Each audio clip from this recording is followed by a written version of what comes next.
Well, thank you very much. It's always with some trepidation that I turn over the microphone to Jim, but it was really a wonderful introduction. Thank you too, Lester. It's really an honor to give the Cantor lecture since, of course, Nancy is the person who hired me almost 9 years ago to this day.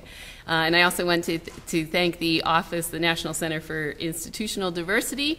And I think that as the 40th anniversary of Earth Day is rolling on towards us, it's particularly important to talk about global disparities and how climate change will actually exacerbate these. As you were coming into the room, I was having the statistics stream in front of you. Let's see if I can change the first slide. Because there's such a huge unfinished environment agenda and development agenda. Perhaps we can't. Can't get the, there we go, little cursor to show up. So 1.6 billion people in the world still without modern energy services. 1.4 billion people living in poverty. A quarter of the children of the world malnourished. And a sixth without clean water. I was also showing you pictures that the United Nations had commissioned from children all around the world to give you their image of climate change. And you see quite a few of them were sort of happy pictures of renewable energy as the source for the future. But the picture from Bangladesh was really quite striking in their worry about sea level rise and flooding. The World Development Report was a real honor for me to co-lead, and I'm very grateful that the Provost's office and the President gave me the year to do this. We're now using the results of this report, which are all available online. In a class, I'm teaching one of the core courses for our master's students. So 160 students are learning about various aspects of climate change and development. The premise we started with was, what will climate change mean for development? Because development policy will have to change as climate changes, but also what does development mean for climate change? Because of course, if the world develops as we have historically, built on fossil fuels, we will soon be a C in greenhouse gas emissions. So how does climate policy need to integrate development to be effective? And as we did some consultations in probably 39 countries around the world during the course of this report, we were continually hearing, especially in the countries in Africa, that their overseas development assistance was already being diverted to deal with what they were seeing as an increasing number of climate shocks, whether they be droughts or floods or heat waves. And many countries argued to us that climate change was already affecting their development prospects. And expecting more of these kind of extreme events in the future would only make things worse. So my presentation is actually built around what the main messages of the report are. We started with the premise that climate change is a serious and immediate threat to development. Of course, there are many other challenges that also have to be addressed.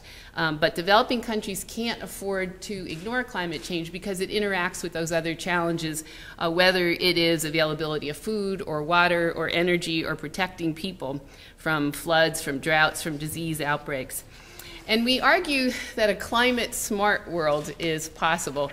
And we argued a lot about this word, but we finally decided we wanted to use climate-smart, not climate-resilient, as you see in many other reports, because we think of resilience as almost a passive concept. And we wanted to say that these countries, developed or developing, can control the threat by active mitigation and really proactive adaptation, and that really has to begin right now. Obviously, climate change can alter the comparative advantage of a number of countries. Those that are blessed with sun and wind and forests can capitalize on those. There will be opportunity costs, but there will be some winners, there will be some losers. And what we're seeking is a climate-smart world where development occurs, as it must, and people are lifted out of poverty, as they must be, without incurring catastrophic climate change. We tried not to be Pollyanna-ish in the report by saying the climate-smart world would be easy to create.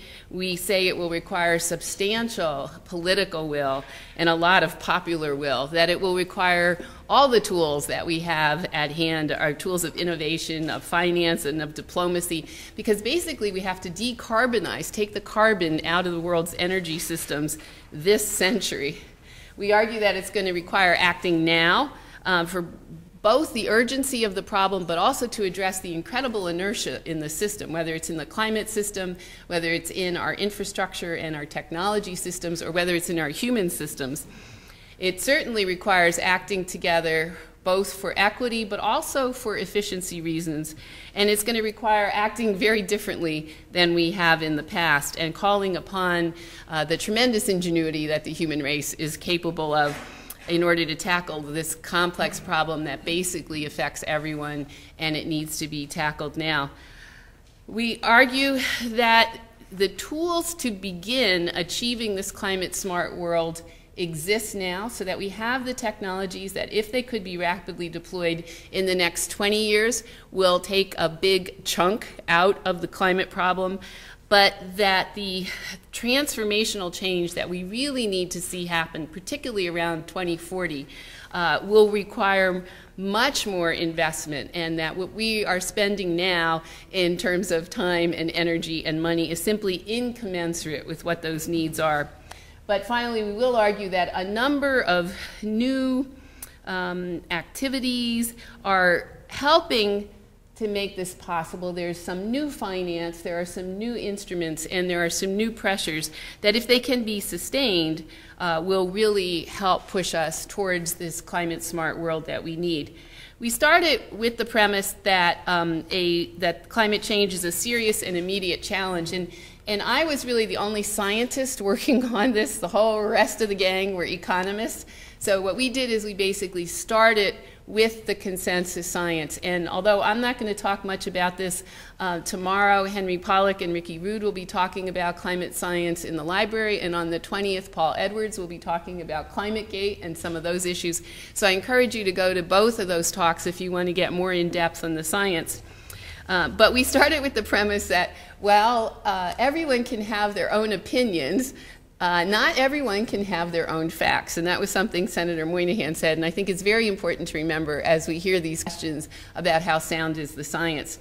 So this is the 140-year temperature, 150-year temperature record of the planet, and if you drew a line through there, you would see that the change in temperature is about 0.04 of a degree per decade. If you drew it through the 100-year line, it looks like it's about 0.07 of a degree. The 50-year line, 0.13 of a degree. And the last 25 years, you see it's climbing to 18. So the rate of temperature is increasing. We also started with the premise of the IPCC that serious impacts are already going to be felt at temperatures very close to today. And so what I show you here is the grand ecological synthesis from the Intergovernmental Panel on Climate Change. This is a very controversial figure, but what we wanted to do is produce one figure that gave you kind of a gestalt of what the impacts of climate change might be and at what temperatures they might be felt.